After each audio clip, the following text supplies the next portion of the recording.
स्वागत है आपका के इको ज्ञान गंगा में। और आज का हमारा टॉपिक है degree of price elasticity of demand.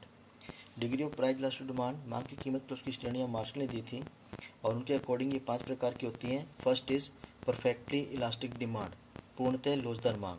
पूर्णतः लोचदार मांग वो मांग होती है जिसमें कीमत में थोड़ा भी परिवर्तन होने पर मांग में अनंत परिवर्तन होते हैं। Little change in price, inflative change in demand. इसमें जो डिमांड कर्व है वो ओ एक्सिस के पैरेलल होता है। मीन्स जो कस्टमर होता है उसके लिए प्राइस, जो प्रोड्यूसर होता है उसके लिए प्राइस गिवन होता है।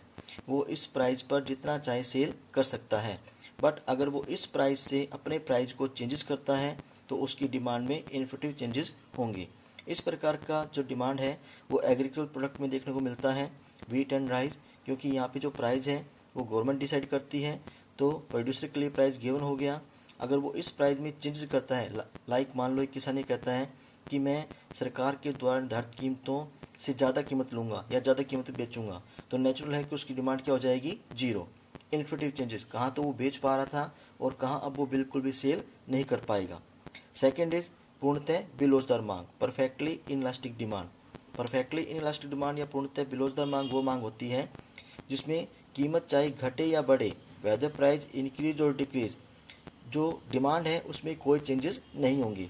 इस केस में जो डिमांड कर्व है वो ओ वाई एक्सिस के पैरेलल होगा। हम डायग्राम में देख सकते हैं कि प्राइस के इंक्रीज या डिक्रीज करने पर भी जो डिमांड है उसमें कोई चेंजेस नहीं है। इसके एग्जांपल्स हैं नमक, मेडिसन, मैच बॉक्स। इसी प्रकार थर्ड इज इकाई लोचदार मांग, unit elastic demand is equal to 1। Unit elastic demand वो डिमांड होती है कि जिसमें जितने प्रतिशत परिवर्तन कीमत में होता है उतने ही प्रतिशत परिवर्तन मांग में होता है। Percentage change in price is equal to percentage change in quantity. इसको हम टोटल एक्सपेंडिचर मेथड से भी एक्सप्लेन कर सकते हैं कि कीमत चाहे घटे या बढ़े, डिमांड में कोई चेंजेस नहीं होंगे।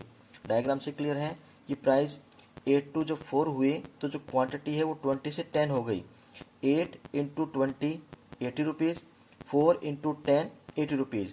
मेन प्राइस के इंक्रीज या डिक्रीज करने पर भी टोटल एक्सपेंडिचर में कोई चेंजेस नहीं है। तो जो डिमांड कर्व है वो यूनिट इलास्टिक यानी इकाई लोचदार मांग को स्पष्ट करेगा।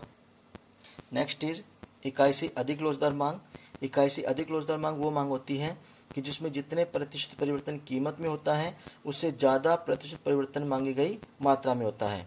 Means percentage change in price is less than percentage change in quantity demanded. जैसे मान लो कीमत में 10% की कमी होती है तो मांग में 20% की वृद्धि।